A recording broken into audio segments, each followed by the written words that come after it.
بسم اللہ الرحمن الرحیم۔ السلام علیکم دوستو، دنیا بھر کی بریکنگ اور سلیکٹڈ نیوز میں آج آپ سنیں گے، لیکن اس سے پہلے اگر ہو سکے تو لائک اور سبسکرائب کا بٹن ضرور دبا لیں، شکریہ۔ ترک صدر کا کہنا ہے کہ امریکی صدر کو روس سے دفاعی نظام خریداری کے معاملے پر واضح جواب دیا ہے۔ امریکی صدر جو بائیڈن سے ملاقات میں واضح کر دیا گیا ہے کہ ترکی روسی ساختہ نظام S-400 کی خریداری کے معاملے پر اپنے موقف سے کسی صورت پیچھے نہیں ہٹے گا، جبکہ اس سال کے آخر میں افغانستان سے امریکہ اور نیٹو اہلکاروں کے انخلاء کے بعد ترکی کو ذمہ داریاں ملنے کا امکان ہے۔ یاد رہے دوستو کہ امریکہ نے متعدد بار ترکی کو روسی ساختہ جدید ترین سسٹم S-400 خریدنے پر شدید تنقید کا نشانہ بنایا تھا اور پابندیاں بھی عائد کی تھیں۔ تاہم ترکی نے اس معاملے پر دو ٹوک موقف اپناتے ہوئے امریکی دباؤ کو بالائے طاق رکھتے ہوئے جدید ترین سسٹم S-400 کا پہلا تجربہ بھی کیا ہے، جو کامیاب بھی رہا ہے۔ صدر جو بائیڈن اور روسی صدر پیوٹن نے بدھ کے روز پہلے سربراہی اجلاس میں اسلحہ کنٹرول سے متعلق بات چیت دوبارہ شروع کرنے اور اس سال کے شروع میں ایک دوسرے کے دارالحکومتوں میں سفیروں کی واپسی پر اتفاق کیا ہے۔ امریکہ کے صدر جو بائیڈن اور روس کے صدر پیوٹن کے درمیان جنیوا میں ملاقات ہوئی۔ گزشتہ برس نومبر میں صدر منتخب ہونے کے بعد جو بائیڈن کی اپنے روسی ہم منصب سے یہ پہلی ملاقات تھی۔ صدر جو بائیڈن نے بدھ کے روز کہا کہ پیوٹن کے ساتھ اپنے پہلے سربراہی اجلاس میں ہونے والی بات چیت مثبت تھی، تاہم ساتھ ہی انہوں نے اپنے روسی ہم منصب کو خبردار کیا کہ امریکہ امریکی جمہوریت میں مداخلت کو برداشت نہیں کرے گا۔ جو بائیڈن نے سربراہی اجلاس کے اختتام پر صحافیوں کو بتایا کہ پوری ملاقات کا لہجہ اچھا مثبت تھا، وہاں کوئی سخت بات نہیں کی گئی۔ جو بائیڈن سے ملاقات کے بعد پیوٹن نے کہا کہ بات چیت مکمل طور پر تعمیری رہی ہے اور دونوں ممالک نے تعلقات میں کشیدگی کم کرنے کے لیے اپنے اپنے سفیروں کو ایک دوسرے کے دارالحکومتوں میں واپس بھیجنے کا فیصلہ کیا ہے۔ دونوں رہنماؤں کے درمیان یہ ملاقات جنیوا جھیل کا نظارہ دینے والی ایک خوبصورت ماحول میں ایسے وقت میں ہوئی ہے جو امریکہ اور روس کے درمیان کشیدگی برسوں کی بلند ترین سطح پر ہے، اور جو بائیڈن نے تسلیم کیا ہے کہ دونوں کے درمیان متعدد اختلافات پائے جاتے ہیں۔ امریکہ کی روس کی سائبر سرگرمی کے حوالے سے ہمیشہ سے ایک بڑی شکایت رہی ہے۔ ان کا کہنا ہے کہ روس کی جانب سے امریکی انتخابات میں مداخلت کی جاتی ہے۔ جو بائیڈن نے زور دے کر کہا کہ انہوں نے پیوٹن پر یہ واضح کر دیا ہے کہ ہم اپنی جمہوری خود مختاری کی خلاف ورزی کرنے یا اپنی جمہوری انتخابات کو غیر مستحکم کرنے کی کوششوں کو برداشت نہیں کریں گے اور ہم اس کا شدید جواب دیں گے۔ انہوں نے کہا کہ ذمہ دار ممالک کو مجرموں کے خلاف کارروائی کرنے کی ضرورت ہے جو اپنی سرزمین پر سائبر جرائم جیسی سرگرمیاں کرتے ہیں۔ جو بائیڈن نے مزید کہا کہ انہوں نے پیوٹن کی طرف اشارہ کیا تھا کہ امریکہ کے پاس بھی اہم سائبر صلاحیت موجود ہے اور وہ اسے چلانا بھی جانتے ہیں۔ ایران کے سپریم لیڈر آیت اللہ خامنائی نے ووٹرز پر زور دیا ہے کہ وہ 18 جون کے صدارتی انتخابات کے لیے بڑی تعداد میں باہر نکلیں۔ ان کے بقول اس طرح کی طاقت دکھانے سے ملک پر بیرونی دباؤ کم ہوگا۔ آیت اللہ خامنائی نے بدھ کو ٹی وی پر ایک تقریر میں کہا کہ 48 گھنٹوں سے بھی کم وقت میں ملک میں ایک اہم سرگرمی ہونے والی ہے۔ آیت اللہ خامنائی کا کہنا تھا کہ اگر نیا صدر ووٹوں کی واضح اکثریت سے منتخب ہوتا ہے تو وہ طاقتور ترین صدر ہوگا اور وہ بڑے کام کر سکے گا۔ اگر انتخابات میں ووٹ ڈالنے کی شرح میں کمی آئی تو دشمنوں کی جانب سے ایران پر دباؤ میں اضافہ ہوگا۔ ایران میں 18 جون کو دوستو صدارتی انتخابات ہو رہے ہیں، جس میں عدلیہ کے سربراہ اور سپریم لیڈر آیت اللہ خامنائی کے ساتھی ابراہیم رئیسی کو پسندیدہ ترین امیدوار قرار دیا جا رہا ہے۔ انتخابات کے لیے باضابطہ طور پر 7 امیدوار مد مقابل تھے، تاہم بدھ کو 3 امیدواروں نے دستبرداری کا اعلان کر دیا۔ ایران کے نظام حکمرانی کے تحت ریاستی امور کا حتمی فیصلہ سپریم لیڈر کرتے ہیں، جبکہ منتخب صدر ملک کے روزمرہ کے امور کو چلاتا ہے۔ دوسری طرف حکام کا خیال ہے کہ انتخابات میں ٹرن آؤٹ 41% سے زیادہ نہیں ہو سکتا، جو ماضی کے انتخابات کے مقابلے میں کافی کم ہوگا۔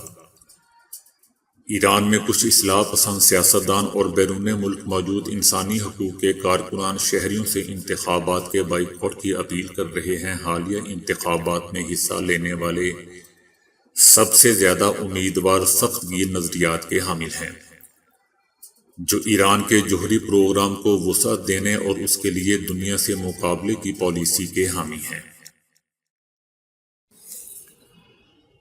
برطانیہ کے ایک قصبے میں 18 ماہ تک انٹرنیٹ کسی نامعلوم اور پراسرار وجہ سے متاثر رہا۔ طویل چھان بین کے بعد معلوم ہوا کہ اس گڑبڑ کی وجہ ایک پرانا ٹی وی تھا۔ انٹرنیٹ سروس 18 ماہ تک روزانہ صبح 7 بجے سے بند ہو جاتی اور اگلے چند گھنٹوں تک بند رہتی، لیکن انجینئر تک اس کوئی وجہ معلوم نہیں ہو سکی۔ مہینوں تلاش کرنے کے باوجود بھی اس کمپنی کے انجینئرز کو براڈ بینڈ انٹرنیٹ میں کوئی خرابی نہیں ملی۔ احتیاطاً انہوں نے پورے قصبے میں براڈ بینڈ انٹرنیٹ کا ایک کیبل، ایک تار بھی بدل دی، لیکن مسئلہ جوں کا توں برقرار رہا۔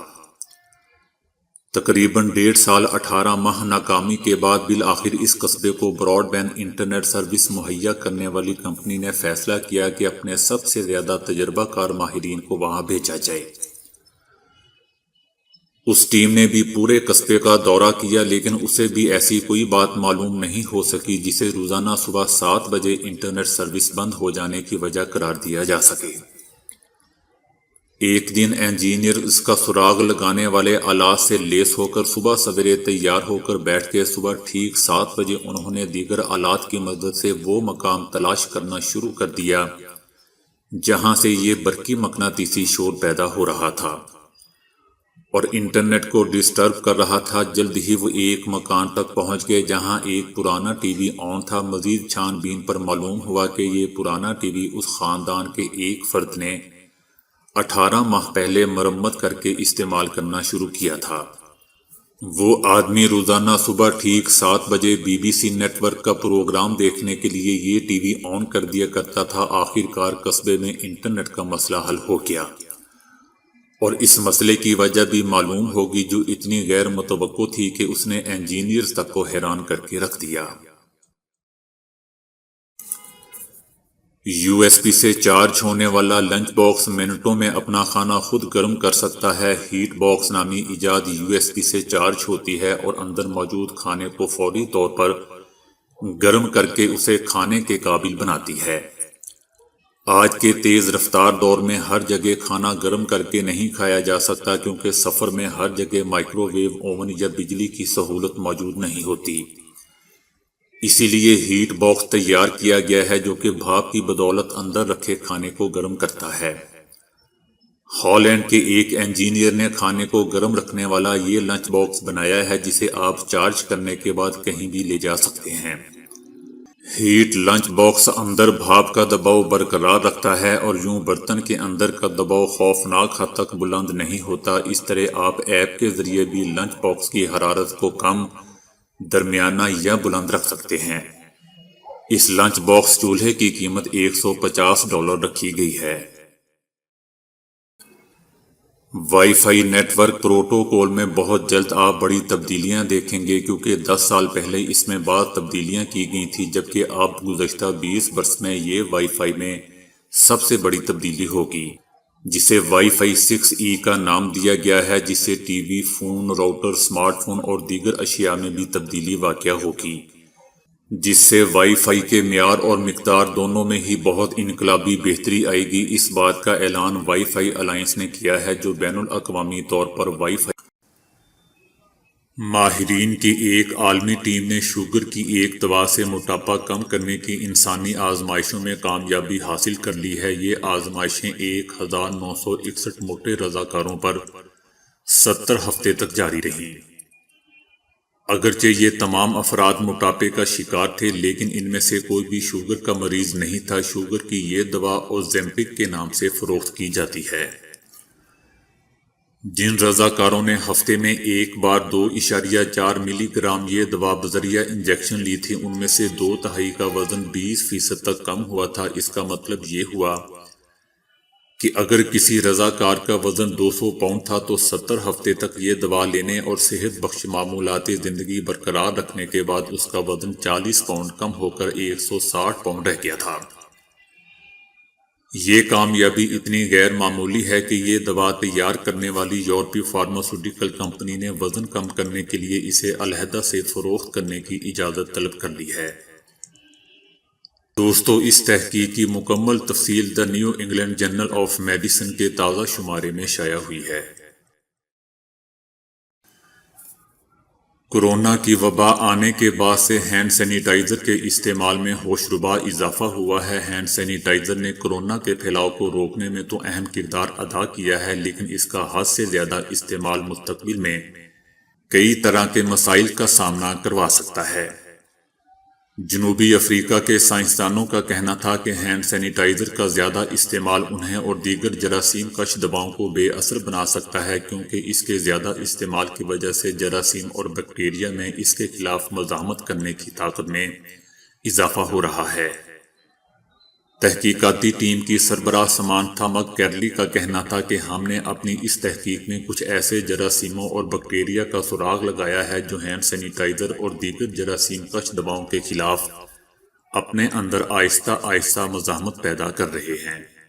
تو دوستو، آج کے لیے اتنا ہی۔ ویڈیو کو لائک اور شیئر کرنے کا بہت بہت شکریہ۔